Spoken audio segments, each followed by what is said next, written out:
এই নির্বাচনে কারা প্রতিদ্বন্দ্বিতা করবেন সবগুলো দল এখনো তাদের মনোনয়ন নিশ্চিত করেনি। আস্তে আস্তে সেটি হয়ে যাবে, কিন্তু আমরা যাদেরকে আমন্ত্রণ জানিয়েছি তারা তাদের পক্ষে, তাদের দলের পক্ষে তারা যুক্তি দিবেন আসলে কেন তারা এই নির্বাচনে অংশগ্রহণ করতে চান এবং তার পক্ষে তাদের আসলে যুক্তিটা কি।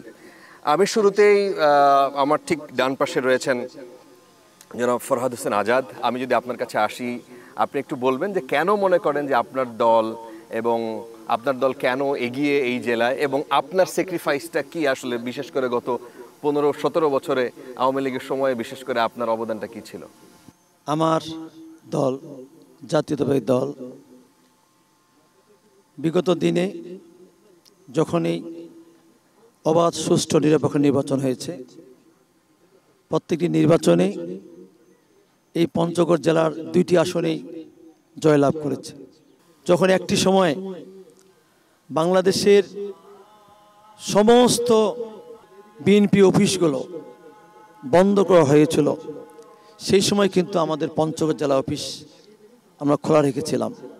হাজারো ভয় ভীতি শঙ্কা উপেক্ষা করে আমার দল বিএনপি এবং সকল অঙ্গ সংগঠনকে নিয়ে আমরা এখানে কাজ করেছি, এবং আমাদের বিশ্বাস আগামী যে নির্বাচন হবে সেই নির্বাচনে আমার দল বিএনপি এইখানে যাকে নমিশন দিবেন আমরা সেই প্রার্থীর পক্ষে আমরা সমস্ত রকম অনুযোগ অভিযোগ উপেক্ষা করে আমরা সেই প্রার্থীর পক্ষে কাজ করে সেই প্রার্থীকে আমরা জয়যুক্ত করে আমাদের দলের কাছে উপহার দেব।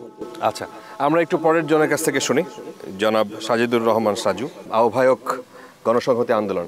একই প্রশ্ন আপনার কাছে, আপনি কেন এবং আপনার স্যাক্রিফাইসটা কি আসলে? গণসংহতি আন্দোলন একটি আন্দোলনমুখী রাজনৈতিক সংগঠন। বিগত ফ্যাসিস্ট সরকারের আমলে যখন সমস্ত রাজনৈতিক দলকে কণ্ঠরোধ করলো, বিএনপির মতো বৃহৎ দল রাস্তায় বা রাজপথে নামতে যখন পারছিল না, তখন গণসংহতি তার সমস্ত শক্তি নিয়ে রাজপথে আন্দোলন করেছে, সরকার বিরোধী আন্দোলন করেছে। জনগণের স্বার্থের বাইরে আমাদের কোনো স্বার্থ নাই, জনগণের ইচ্ছার প্রতিফলনই আমাদের ইচ্ছার প্রতিফলন।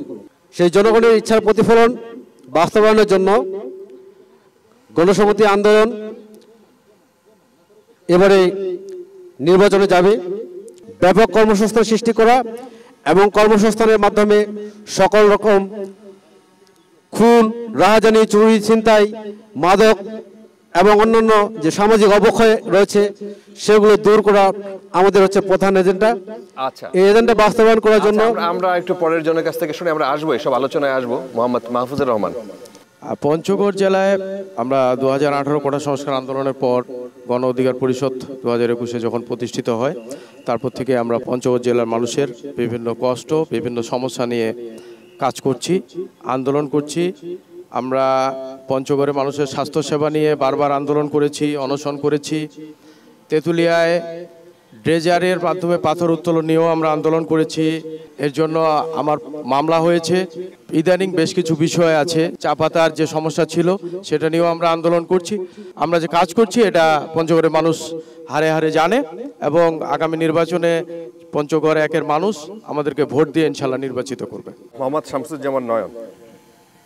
ধন্যবাদ। জাগপা একটি গণমুখী রাজনৈতিক দল, লড়াই সংগ্রামের মধ্য দিয়ে এই রাজনৈতিক দলটির জন্ম। এই ফ্যাসিস্ট হাসিনা সরকারের আমলে যে আন্দোলন সংগ্রাম হয়েছে ঢাকার রাজপথে আপনারা দেখেছেন, প্রতিটি সংগ্রামে আন্দোলনে আওয়ামী লীগের বিরুদ্ধে কিভাবে রাজপথে নেমেছিল। সেই ধারাবাহিকতায় পঞ্চগড়ের মাটিতেও অনেক সময় সীমান্তে যখন হত্যা হয় মানুষ, কোনো দল যখন এই হত্যাকে নিয়ে ভারতের বিপক্ষে কথা বলতে পারে না, সেই সময় আমার জাগপা ব্যানার নিয়ে আমরা সেই ভারতের বিরুদ্ধে কথা বলি। আগামী দিনে আমরা এই এলাকায় এইসব টপিকে আবার আসবো। আমরা এটা একটু প্রাথমিক পরিচিতি পর্ব মোটামুটি। মাওলানা ইকবাল হোসেন। আমি বাংলাদেশ জামাত ইসলামীর পঞ্চগড় জেলা আমির এবং কেন্দ্রীয় মজলিস শুরার সদস্য। ফ্যাসিস্টের জুলুম নির্যাতনের বিরুদ্ধে আমরা লড়াই করেছি দীর্ঘ 16টি বছর। এই বছরগুলোতে আমরাই ছিলাম ফ্যাসিস্ট সরকারের সবচেয়ে বেশি চক্ষুশূল। অত্যাচার নির্যাতন যেভাবে চলছিল সেই অত্যাচার নির্যাতনের শিকার আমি নিজেও হই। বারবার কারারুদ্ধ হয়েছি, 6 বার কারারুদ্ধ হয়েছি। তারপরও আমরা মানুষের দাবি আদায়ের আন্দোলন থেকে সরে দাঁড়াইনি এবং আমরা কাজ করে গিয়েছি, নিরলস কাজ করে গিয়েছি। আচ্ছা, আমরা সার্জিস আলমের কাছে আসি। সার্জিস আলম এনসিপির কেন্দ্রীয় নেতা, আমরা জানি। আপনি কেন মনে করেন যে আপনার এলাকা পঞ্চগড়, এইখানে এনসিপিকে বা আপনাকে এখানে তারা নির্বাচিত করার মতো যথেষ্ট অর্জন আপনার হয়েছে বা আপনাদের হয়েছে? আমরা জাতীয় নাগরিক পার্টি এনসিপি গঠন করেছি এখন 8 মাস পূরণ হয়নি। সো আমরা বাংলাদেশের রাজনীতিতে অভ্যুত্থান পরবর্তী একটা দল।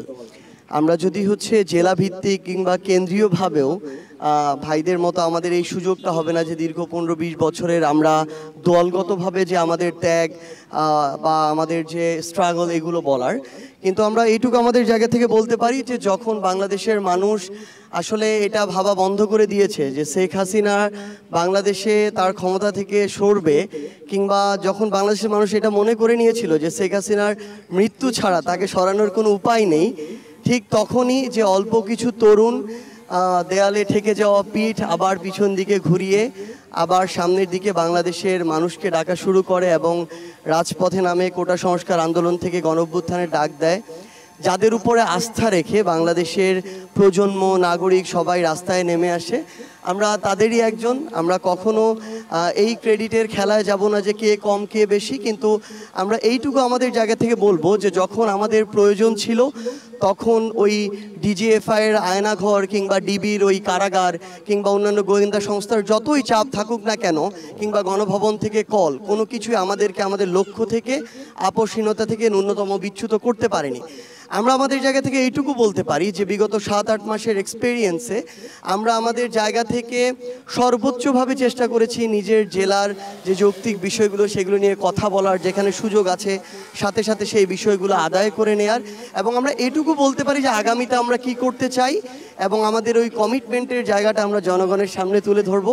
জনগণ যদি তাদের জায়গা থেকে মনে করে যে আমাদের ওই আপোষহীনতা কিংবা আমাদের ওই ত্যাগের জায়গা, আমাদের এই স্পিরিটের জায়গা, এই জায়গাটাতে আমরা কাজ করে আমরা আমাদের সঠিক পথে অবিচল থাকব, আমরা আমাদের জায়গা থেকে ক্ষমতার অপব্যবহার করব না, যে কোনো অপকর্মের সাথে সম্পৃক্ত হব না, তাহলে জনগণ আমাদের উপর আস্থাটা রাখতে পারে। আমাদের বিষয়টা জনগণকে জাজ করতে হবে।